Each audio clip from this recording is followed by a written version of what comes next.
So guys, somebody sent this in and I opened it up and I realized it wasn't for me, which is awesome because they will appreciate it. So they don't know what it is yet, but guys. Oh, you want this? Oh, I can't, I'm getting it. Norman, tear it, bite it, get it. Go. So it says, hi Fasterproms, figured the puppers needed a track toy from Andrew Reeves. Very cool, Andrew. So look, Norman, he absolutely loves his babies. So a stuffed animal is like his favorite thing in the world. It's really, really cute. You sit there and just like nom on it and fall asleep like laying there. He's just in his total zen zone when he's got a little baby to fall asleep on. The other guys, they just tear stuff up and, you know, they have fun with whatever. Can't see. So it's a pretty awesome toy that it's a tire sleep. Good God. Okay, ladies and gentlemen, this is something to behold. This is the 2.8 liter V6 of Fury. You had asked for a teardown video, and we are here to do it. This thing, honestly, I was blown away that it even lasted as long as it did. When we got this thing from Squirrel, we didn't even know if it was going to run or not. I mean, he said that it was going to. That was a pretty crazy video. You guys got to check that out. If you haven't seen that, that was a blast. This thing, it was spark knocking so bad that I think all of us started to get a little bit scared at how bad it was knocking that it could have thrown a rod right out to its side. It had no fuel enrichment, and we were running it on pretty much a strict diet of brake clean, and it had no other way of revving or anything like that. So these guys devised a way with a methanol kit in order on how to enrich it, and it worked fantastic. So I mean, we went through a couple gallons of methanol because these injectors wouldn't even work, but then we pretty much threw everything at it. We went through 2 bottles of nitrous. So this thing has been through 2 full bottles of nitrous. It ate it all, and it kept on trucking. We have a list of all the other crap that we threw in it. We had peanuts that we threw through it, Lysol, butane, starter fluid, a kickstart, a whole one, 2 bottles of nitrous, and then probably about 2 gallons of methanol as the sole fueling. This thing took a licking and kept on ticking. The only way that Cletus could kind of beat it up was holding on the rev limiter, and it probably oil starved it. And got hot and yeah, started to seize to the point it didn't want to run. Believe it or not, you know, you saw on the previous video that this thing still cranked up and was running. I mean, I couldn't believe that it was running. I mean, we thought that it was dead. But right now, we want to break it down and see what really was going on. So the fact this thing actually still runs, once it cools off, it fires right up. And we've seen the oil on the ground. We've seen the holes in the side of the block. It's going to be interesting to tear it apart and see how many broken parts are in a motor that still fires up and runs decent. It idles on its own. It might be running on like 4 cylinders, yeah, and it might have a 1 or 2 spun rod bearings. I mean, I've never run an engine without oil, and it ran for how long without oil? I mean, and on like the rev limiter too. So this thing's a beast. If it made a whole lot more power, I mean, I would say this is a likely candidate for Ruby. It would probably last a little bit longer. So James, after he was done with the 2 bottles of nitrous, and then, you know, we were trying to blow the thing up, he was frantically looking for something to spray in the motor to hurt it. So he grabbed a can of brake clean, and then he grabbed the Lysol. And then he grabbed track prep and was spraying it down the engine. And then he just didn't know what to grab anymore. There was nothing else he could possibly throw in the engine anymore. So we just pulled off the Holley throttle body of this puppy here. So with all that methanol in there, I can almost guarantee there is no oil, at least, I mean, it is dry as a bone. This is probably the cleanest 300,000 mile intake manifold ever. Little iron heads, hold strong. Oh my gosh, those pistons are so clean. Look at that, that's hilarious. Like, how did all that sediment get in one cylinder? Holy crap, that's so weird. You know what? That's one that broke, then went down and sat there. Oh yeah, that makes sense. That makes sense. Okay. All right. So, hold on. Let's talk about this first, though.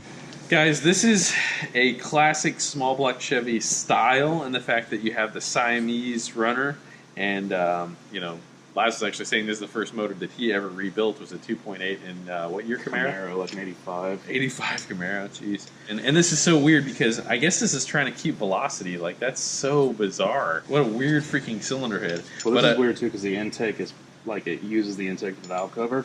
So the intake's like part of the head when the valve cover goes on. Oh yeah. These are just a funky motor. So I mean, we don't work on any small block Chevys or anything like that anymore. I mean, this thing is a dinosaur and a half here. But again, this is kind of goes back to what we started on way back in the days, like modifying small block Chevys. And they have this big old hump here. I'm going to say that this has got to be for port velocity. So it has quick port velocity, has good bottom end torque, but it runs out of steam super early. I mean, this thing was making peak power at what, 42? Yeah, just 4,200 RPM motor. You're never going to see pistons that clean. I mean, that's all methanol. These pistons look like brand new. This is crazy. I mean, this is like, look, you can see the imprint on there. There's like no carbon on it. I mean, with all the methanol that this thing just ate, I mean, we just cleaned the top end like fantastically. Oh my gosh, dude, that's so funny. And that's really, really clean, all things said. You know, 300,000 miles or whatever. That's incredible, honestly. Definitely a testament of what methanol will do to the intake. Certainly not the most high-performance intake manifold. So guys, just in case you're wondering, we've seen a lot of comments and stuff. People were like, oh, why didn't you just donate that engine or donate that transmission? Guys, they were in no way, shape, or form in top running order, and it would have taken so much time and effort to try and get that up and running. And with what we're going to do with this, it is far going to exceed anything that we would have been able to do with this.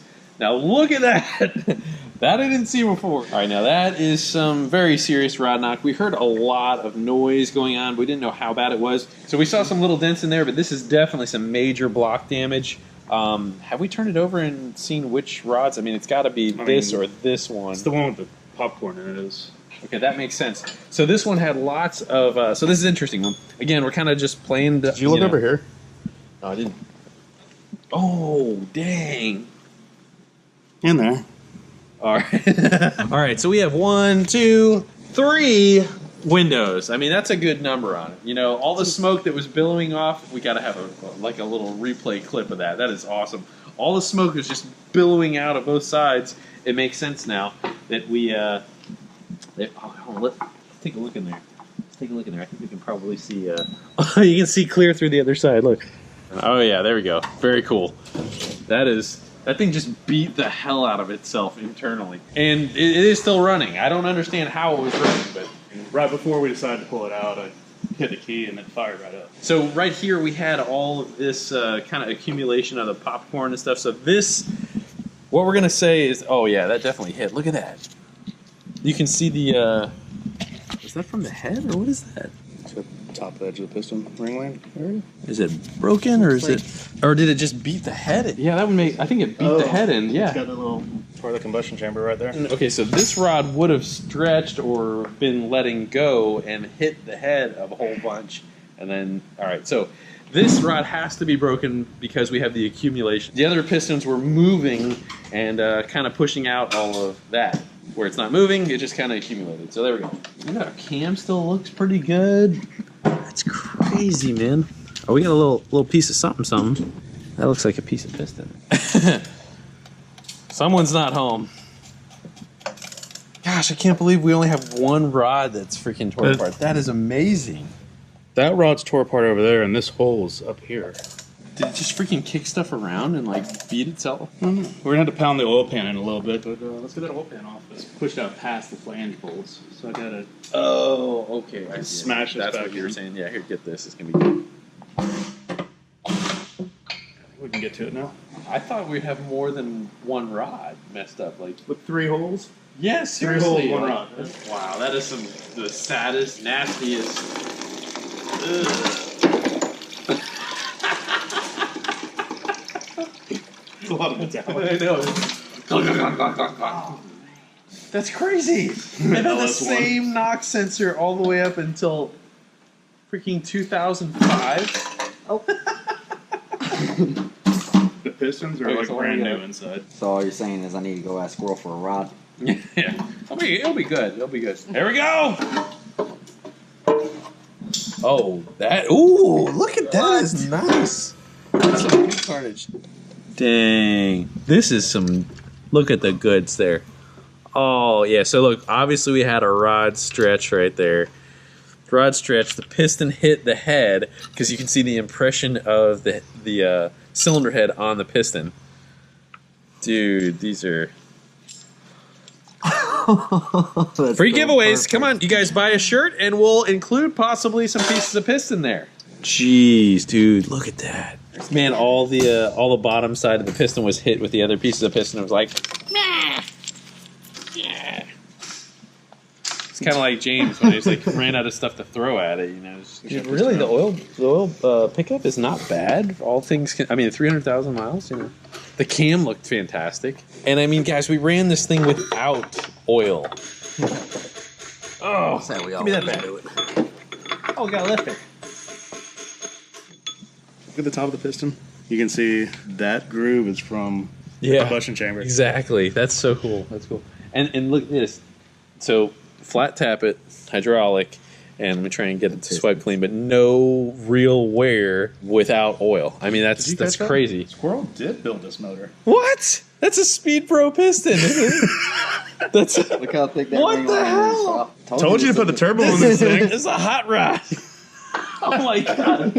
This is a modded freaking, like, that's not a factory piston at all. That's crazy. Who knew anything about this engine? Just for it. Did you see how beat up the little windy tray is in here? Oh, dang, that is pretty cool. I cannot believe this had aftermarket pistons in it. All right, so guys, this thing was run for a while without oil. And we were purposefully trying to blow this darn thing up, and it just wouldn't die. I mean, it's really a testament to the engine, so I think that's pretty nuts, really. We're going to go ahead and pull the mains, or a couple of the mains, and we're going to pull 2 more connecting rods and just kind of see how bad, the shape of the rods are and or the crank. Running it with that kind of, without oil, pretty much on the rev limit, I would expect to see some sort of crazy wear, but I don't know. This is kind of like engine autopsy. Yeah, there we go. She's going. Dude, that doesn't look bad, but the bearing, look at that.